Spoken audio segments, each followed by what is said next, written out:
guys see that lawsuit against Prime Hydration and Logan Paul? Yeah, I mean, you're screwed, Logan. You messed up this time. I don't know a lot, and I don't watch TikTok videos to see what's happening in a lawsuit. Typically, you look at the petition that was filed, that's a lawsuit, see exactly what they're alleging, and you'd see what type of evidence they do have.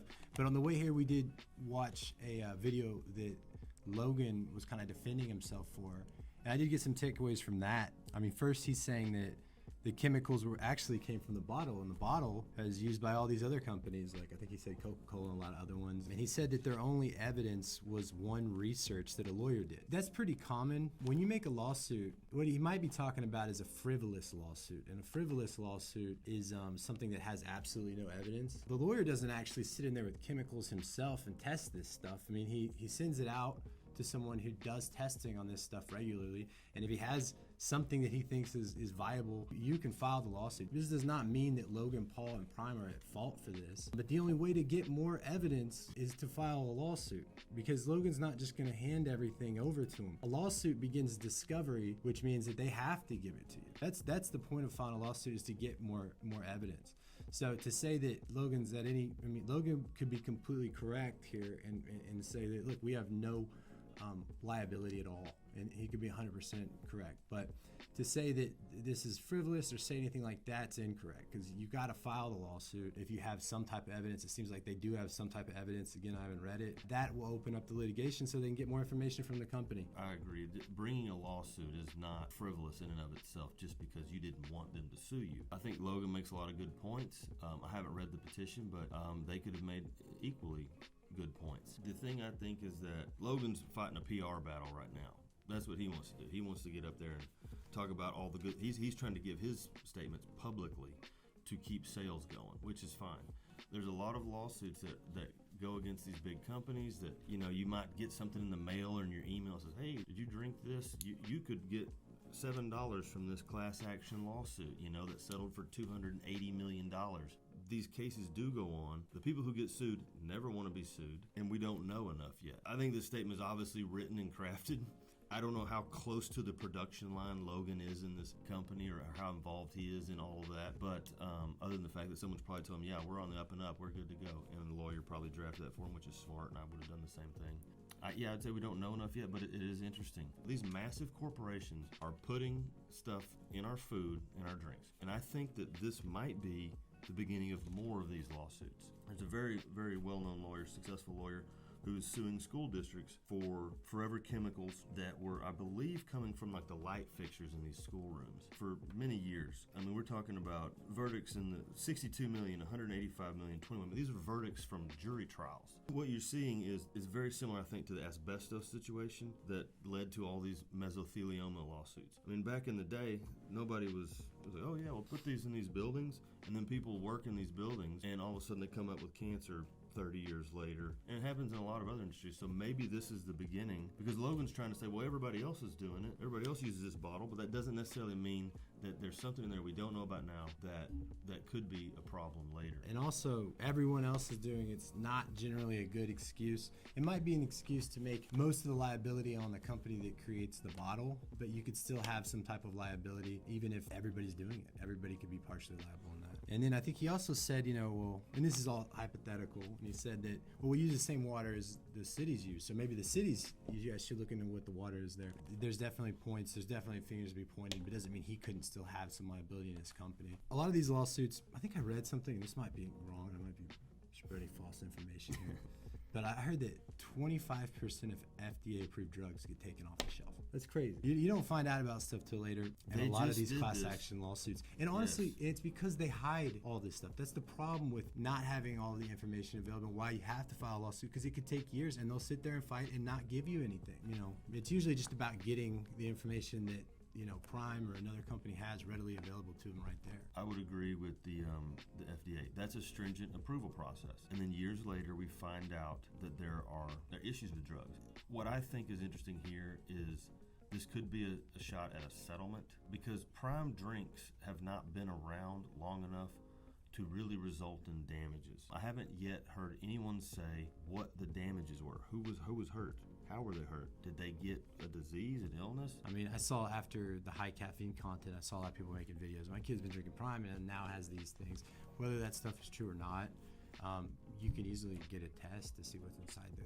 I think if somebody had gotten horribly sick, or some 14-year-old kid had contracted cancer who drank 4 primes a day, whatever the situation may be, if any of this would happen, that would be the story. It seems like the story is this lawyer tested it. What sparked it, I think, probably is the success of the company, and then people start looking into it. Is this thing on the up and up? Is it dangerous? Because my kid's drinking a whole bunch of these. I find the caffeine content to be, as long as it's accurately reported on the drink, I don't find that to be that big of an issue. I would like to see, like, what has happened and what is the harm, what is the damage. With a lawsuit, you have to have damages, you have to have how you were harmed. What also kind of sucks for Logan Paul is he deals in this like social media world, and everybody knows they're going to get views using their name. Probably brings on a lot more people than these other companies like Gatorade, because they want to be able to get those views and stuff. So they're going to get 10 times more press for every time they get a lawsuit, and lots of companies get lawsuits. I guarantee every drink has a lawsuit or two on them. He even brings up the Gatorade, but we'd never heard of that, right? No. Why? Because Gatorade doesn't have a massive polarizing social media star at the head of the company.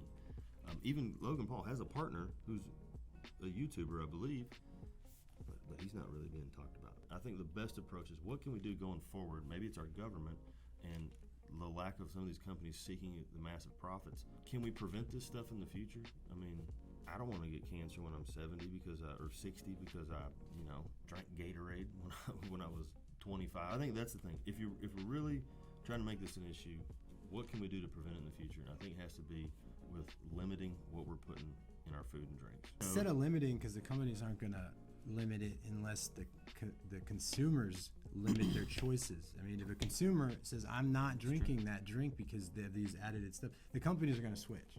I think the world's starting to actually look at labels a lot more and kind of be like, why is there 50 different chemicals in this? No. I you go to the store and try and buy peanut butter that only has peanuts. When people start looking on the back and say, like, why is it not just peanuts?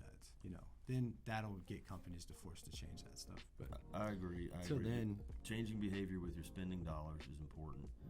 I think that takes a lot of effort on the consumer, and most people are going to opt out of that. They're going to trust the companies for some reason, and the other side of that is to limit what they can put in there. So Tommy the lawyer comes out and basically summarizes what's going on with prime hydration. However, he kind of blows it up. A lot of what I would say misinformation got out there. I've seen many videos claiming that somebody has died from cancer because of prime energy drink, which I have not actually seen any real concrete evidence of. How do you think that an attorney on TikTok talking about a case that is still currently ongoing, how does that look to you guys? I don't have a problem with it. I mean, what is Fox News and CNN doing? What about the OJ trial? The whole thing was documented and reported on, and that's how you get information out to people. And in this day and age, people are going to put a spin on it. They're going to polarize it. They're going to sensationalize it because they want the views too. As long as you're not, like you said, providing misinformation, what you're looking at here is you don't want to say things about someone that's not true that hurts their reputation. You walk into your own lawsuit that way.